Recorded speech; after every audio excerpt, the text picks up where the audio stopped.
ناحق نہیں ہوگا۔ میری مراد حضرت علامہ ڈاکٹر پروفیسر ظہیر عباس قادری۔ السلام علیکم۔ وعلیکم السلام ورحمۃ اللہ۔ قبلہ، ہم آپ ہی سے آج کے موضوع پہ آتے ہیں کہ مال، جیسا کہ ابتدا میں انٹرو میں نے کہا ہے کہ مال، آپ ہمارے ناظرین کو یہ بتائیں کہ مال باعث برکت، باعث نجات اور باعث تسکین کس صورت میں ہے، اور یہی مال باعث وبال، باعث عذاب کس انداز میں ہے؟ بسم اللہ الرحمن الرحیم۔ سب سے پہلے تو آپ کا اور اقرا ٹی وی کا بہت ممنون و متشکر ہوں کہ آج کے اس پروگرام میں بڑے خوبصورت موضوع پر لب کشائی کا موقع مل رہا ہے۔ دوسری خوش قسمتی ہماری یہ ہے کہ عالم اسلام کی عظیم شخصیت، نامور قاری، کروڑوں دلوں کی دھڑکن، جناب حضرت قاری المقری پروفیسر مشتاق انور صاحب دامت برکاتہم العالیہ ہمارے ساتھ تشریف فرما ہیں اور ہمارے دلوں کو تسکین اور جو ہے وہ خوشی بخش رہے ہیں۔ رب کائنات ان کا سایہ دراز فرمائے۔ مال ایک ایسا لفظ ہے اور ایک ایسا حرف ہے جو قرآن نے ہمیں دیا۔ اللہ تعالیٰ فرماتا ہے انما اموالکم و اولادکم، یعنی اللہ تعالیٰ نے مال میں بہت ساری چیزیں بیان فرمائی ہیں، تو قرآن کا لفظ ہے یہ، جو کہ بڑی برکت والا ہے۔ مال کن چیزوں میں یا کن وجوہات سے خوشی دیتا ہے؟ اللہ رب العالمین نے سورہ بقرہ کی آیت نمبر 3 میں ارشاد فرمایا، بلکہ آیت نمبر 2 ہے۔ ایمان والوں کی رب کائنات نے نشانی بیان فرمائی ہے کہ یؤمنون بالغیب ویقیمون الصلاۃ ومما رزقناہم ینفقون،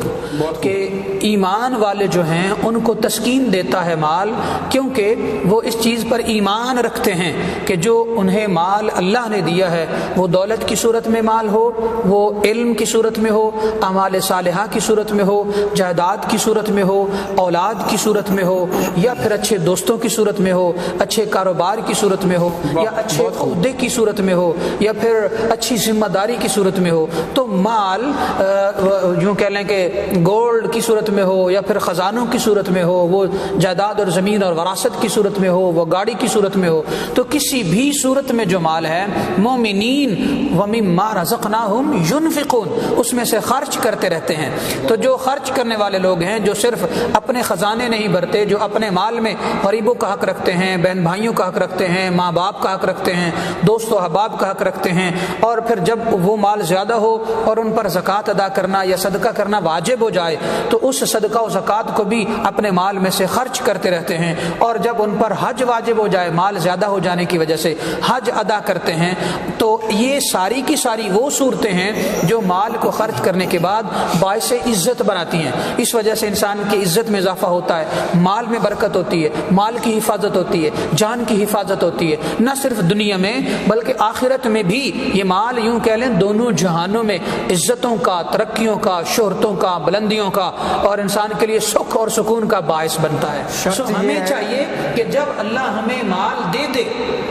کسی بھی صورت میں رب مال دے، تو اس میں ہم یہ یقین جان لیں کہ جس کا حصہ جو بنے گا ہم اپنا بھی استعمال کریں گے اور اس کا حصہ اس تک پہنچائیں گے، حتیٰ کہ یہاں تک آقا علیہ السلام شاہ فرمایا، اگر تمہارے گھر میں کوئی مہمان آ جائے تو خوش دلی کے ساتھ اس کی میزبانی کرو، کیونکہ جو تم اسے کھلاؤ گے وہ تمہارا اپنا رزق نہیں ہوگا، بلکہ وہ رزق ہے جو شب برات رب کائنات نے مہمان کا حصہ تمہارے مال میں دیا تھا۔ خوش ہو کر دو گے تو برکت ملے گی اور بھی ملے گا، اور اگر ناخوشی سے دو گے تو پھر برکت اٹھا لی جائے گی، جتنا مرضی کماتے پھرو، برکت پھر کبھی پوری نہیں پڑنے والی۔ تو مال عزت اس صورت میں دیتا ہے کہ اللہ کی راہ میں خرچ کیا جائے اور انسانیت پر خرچ کیا جائے، اور یہ ان کا حصہ، ان کا حق سمجھ کر خرچ کیا جائے۔ یہ نہیں کہ جو میں نے کیا وہ میرا احسان ہے، احسان سمجھ کے ہم خرچ کریں گے تو دیا ہوا بھی